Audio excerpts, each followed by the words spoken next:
اور کہا باہر دیکھو یہ تلواروں کی جھنکاروں کا شور کیسا ہے۔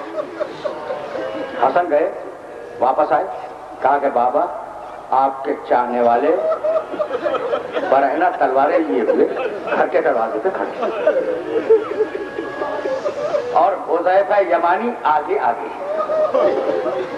علی حجرے سے نکلے، دروازہ کھولا، حذیفہ یمانی کو اور ساتھیوں کو دیکھا، کہا بات کیا ہے؟ آدھی رات کے قریب میرے گھر کے دروازے پہ کھڑے ہو؟ جملہ سنو گے؟ وہ 40 افراد تھے، پھوٹ پھوٹ کے رونے لگے۔ کہا مولا ہم پہلی رمضان سے سن رہے ہیں کہ اس مہینے میں آپ کی شہادت واقع ہوگی، تو مولا لعنت ہو ہماری زندگیوں پر کہ ہم زندہ رہیں اور آپ شہید ہو جائیں۔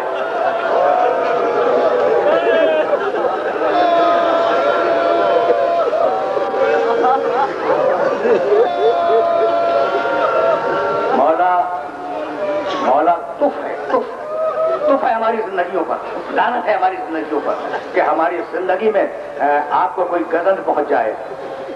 اگر ایسا ہو گیا تو مولا ہم قیامت میں رسول اللہ کو کیا منہ دکھلائیں گے؟ سن رہے ہو نا؟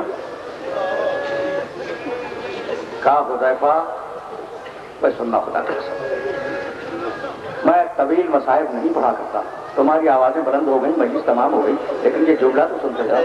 حذیفہ نے کیا کہا ان 40 افراد کی طرف سے؟ کہ لعنت ہے ہماری زندگیوں پر کہ ہماری زندگی میں آپ کو کوئی شہید کر جائے۔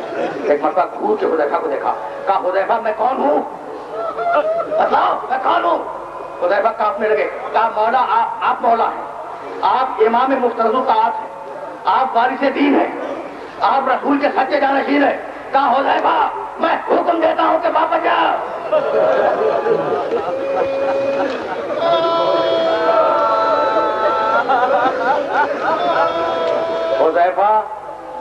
حذیفہ میں حکم دیتا ہوں کہ واپس جاؤ۔ سارا مجمع واپس ہوا۔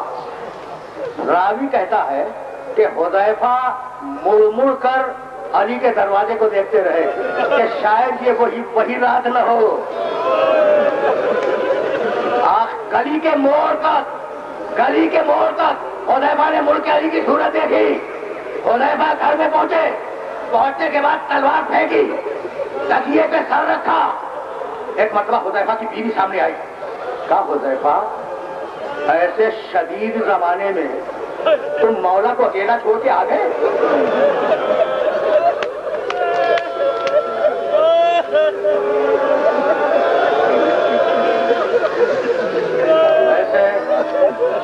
ایسے پراشوب دور میں تم مولا کو اکیلا چھوڑ کے آ گئے؟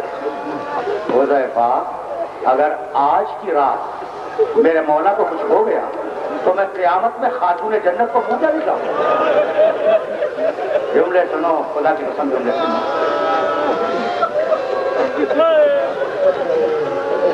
19ویں رمضان کی صبح طلوع ہونے والی ہے۔ حذیفہ نے تکیے پہ سر رکھا، بیوی نے سوال کیا، حذیفہ کا جواب بھی سنتے جاؤ۔ حذیفہ اٹھ کے بیٹھ گئے، کہنے لگے بیوی مت گھبرا، تو نے میرے مولا کو کیا سمجھا ہے؟ وہ فاتح بدر ہے، فاتح احد ہے، فاتح خیبر ہے، فاتح خندق ہے، کسی کی مجال ہے کہ اس پہ حملہ کر سکے؟ بیوی کو کچھ تھوڑی سی تسلی ہوئی، حذیفہ نے تکیے پہ پھر سر رکھا۔ حذیفہ کی آنکھ لگ گئی۔ ایک مطلب بیوی نے شانہ جھنجھوڑا کہ حذیفہ ذرا آواز تو سننا۔ اب تو حذیفہ آنکھوں کو بنتا وقت تھا، وہ آواز آ رہی تھی، علاقت کو چلا بھی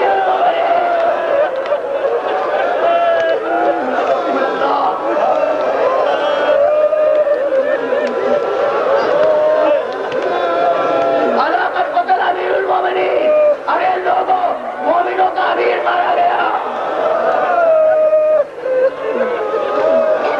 بس میرے دوستو میرے عزیزوں، تم نے گریہ کیا اور میں پچھلی 3 راتوں میں مقاتل کے تفصیلات بیان کرتا رہا ہوں، اب زیادہ بیان نہیں کروں گا۔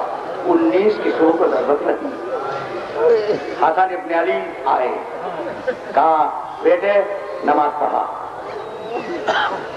حسن نے نماز پڑھائی، علی نے حسن کے پیچھے نماز بیٹھے بیٹھے پڑھی۔ جب پڑھ لی نا نماز، دیکھو اب میں خستگی محسوس کر رہا ہوں، اور اس سے زیادہ مسائل پڑھنا نہیں چاہ رہا ہوں. سخنہائے گفتگی میرے پاس بہت سی، لیکن میں بات تو یہی روک رہا ہوں. جب نماز پڑھ لی علی نے تو ایک مرتبہ علی غنودگی میں چلے گئے. حسن نے نماز تمام کی، علی کا سر اٹھایا، اپنے زانو پہ رکھا. علی غنودگی میں ہے، بے ہوشی کے عالم میں ہے، زانو پر علی کے سر کو رکھ لیا. اگر تمہیں یاد ہو تو پیغمبر اکرم کے آخری وقت میں پیغمبر کا سر سیدہ کے زانو پہ تھا، اور سیدہ کی آنکھوں سے آنسو ٹپکے تو رسول نے آنکھیں کھول دی.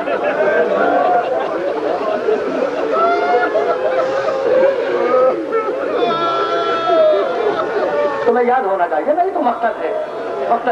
اچھا، جب قاسم کو حسین نے سنوارا ہے تو دونوں گلے لگے، لگ کے بے ہوش ہو گئے. بی بی زینب آئی، قاسم کا سر اپنی زانو پہ لیا، آنسو ٹپکے قاسم کو ہوش آ گیا. علی کا سر حسن کے زانو پہ ہے، حسن کے آنسو ٹپکے، علی نے آنکھیں کھولی.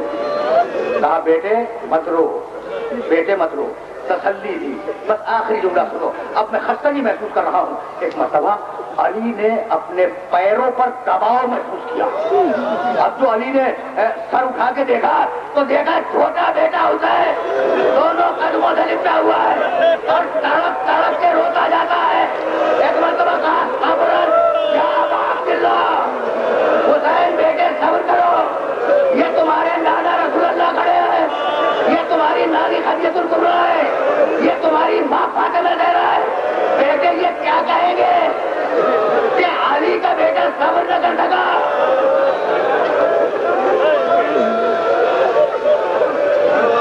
بس میرے دوستوں، میرے عزیزوں، تم نے گریہ کیا، مجلس اپنے آخری مرحلوں میں داخل ہو گئی. لیکن جملہ سنتے جاؤ. میں مسائل بیان کر چکا، بس ایک جملہ سنو اور مجھے اجازت دے دو. کیا کہا علی نے تسلی دینے کے لیے حسین سے کہ بیٹے تمہارے نانا رسول اللہ کھڑے ہیں، تمہاری نانی خدیجہ الکبریٰ کھڑی ہے، تمہاری ماں فاطمہ زہرا کھڑی ہے. بیٹے صبر کر. یہ لوگ کیا کہیں گے کہ علی کا بیٹا صبر نہ کر سکا؟ تسلی دینے کا یہ طریقہ خاندان آل محمد کے علاوہ کہیں نہیں. آخری جملہ سنو گے. جب حسین نے عاشور کے دن یا علی کہہ کے علی اکبر کے سینے سے بچی گئی تو جواب